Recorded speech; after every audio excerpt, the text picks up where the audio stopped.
ఆ విలేజ్ లో ఇండియాలోనే నెంబర్ 1 రిసార్ట్స్ కట్టాలన్న ప్లాన్ తో నీ కమిషన్లకే వేలు ఖర్చు పెట్టాను. పర్మిషన్ కోసం లక్షలు ఖర్చు పెడుతున్నాను. రేపు ఈ ప్రాజెక్టు మీద కోట్లు ఖర్చు పెట్టబోతున్నాను. అన్నీ నీకు తెలుసు.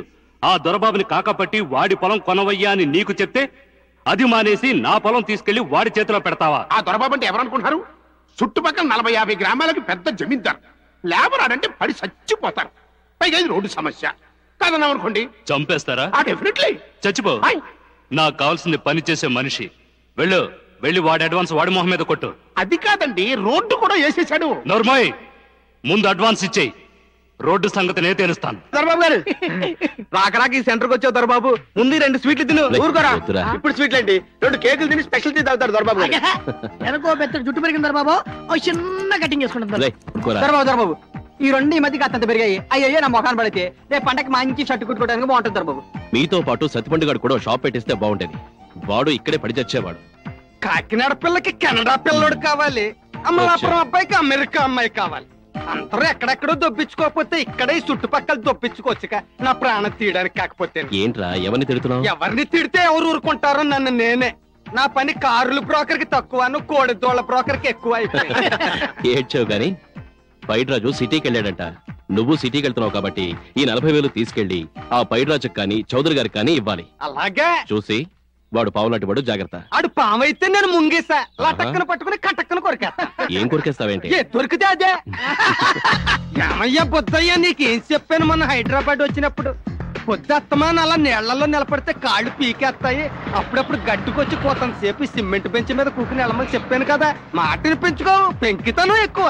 ఎంత ట్రాఫిక్ ఒకటి బుర్ర పని చేయకుండా ఇంత పెద్ద సిటీలో ఈ పైడ్ రాజు గారి కోసం ఎక్కడ నెతికిస్తావు? ఏంటి బాబా, మా పైడ్ రాజు గేదెలో ఇంతలా ఉంటాడు, ఆపడ్డాడు ఏంటండి? ఎవరాడు? పైడ్ రాజా గీరాజా? ఈడొక్కడు. అవునులే, మా నోడే అన్న ముఖ్యమంత్రి ఎటు ప్రతి ఒడికి తెలియడానికి. అసలు ఇది హైదరాబాద్ తప్పించుకోవడం దేనికి? ఏమయ్యా తేగయ్యా, నీకు నీ తంబూర గోలే తప్ప నా గోల పట్టదా? సర్లే, నిన్నేనేంటి లాభం, నేనే నిలుపుకుంటా. ఏంటి బా మా పైడి రాజు గారు? అయ్యి బాబు మళ్ళీ నువ్వే తప్పించుకున్నావా? ఈ పొజిషన్ బ్యాడ్ గానే ఉంది మనలాగే. ఏం ప్రాబ్లమో?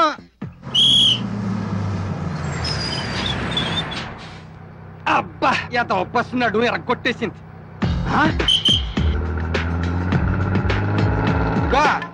నీ కోసం సిటీ అంతా కాళ్ళు ఎరిగేలా తిరిగి దొప్పించుకున్నాను. తెర చూస్తే నువ్వు నాతో పాటే పరిస్థితికి దొప్పించుకున్నావు. నాకు ఛార్జీల పక్క తప్పేం మిగలేదు పేడరాజు. విషయం ఏంటో చెప్పు. ఇదిగో దొరబాబు నీకు ఎమ్మని ఇచ్చాడు 40,000. వెళ్ళి వాడి అడ్వాన్స్ వాడి మొహం మీద కొట్టు. రోడ్డు సంగతి నే తెలుస్తాను. ఇదిగో లెక్కెట్టుకో. అక్కర్లేదు, తోకం తెలిసిపోతుంది. అబ్బా, ఏంటి అట్టగిల్లేవో? నీకు లెక్క ఇచ్చినట్టు గుర్తుంటాను. ఒక్క నిమిషం.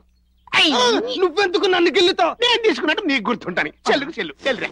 తంబోర బుండంగ తలపాగ బుండంగ తంతి కొట్టావే ఎలక, మన పాప కర్మంబు మన కొంప ముంచంగ ఎలకేమి చేసింది కొడక. పేర్రాజు మాట్లాడేటి? పేర్రాజు పాపం పేర్రాజు పోయి ఉంటాడు. అబ్బాయి ఉంటాడు. ఎరా నువ్వు గుడ్డోడివా? నీ వల్ల కదే కళ్ళు పోలే. ఫ్లాష్ బ్యాక్లు వద్దు. అయినా బస్సు నిన్ను గుద్దేస్తేమో అన్నంత వరకుండి కటక్కని జంపింగ్ చేసావు కదా. గుడ్డోడి అయితే అటు తెలుస్తుందిరా. నీ అనుమానం వాసన బట్టి తీసినాను. బస్సుకు వాసనేట్రా? అది తెలదా? బస్సు వస్తే డీజిల్ వాసన వస్తుంది, చిన్న కారు వస్తే పెట్రోల్ వాసన వస్తుంది, ఎడ్ల బండి వస్తే మట్టి వాసన వస్తుంది. ఇదిగో పేర్రాజు, నువ్వు వచ్చినావు అనుకో పేడకం కొడతాది. చిచి.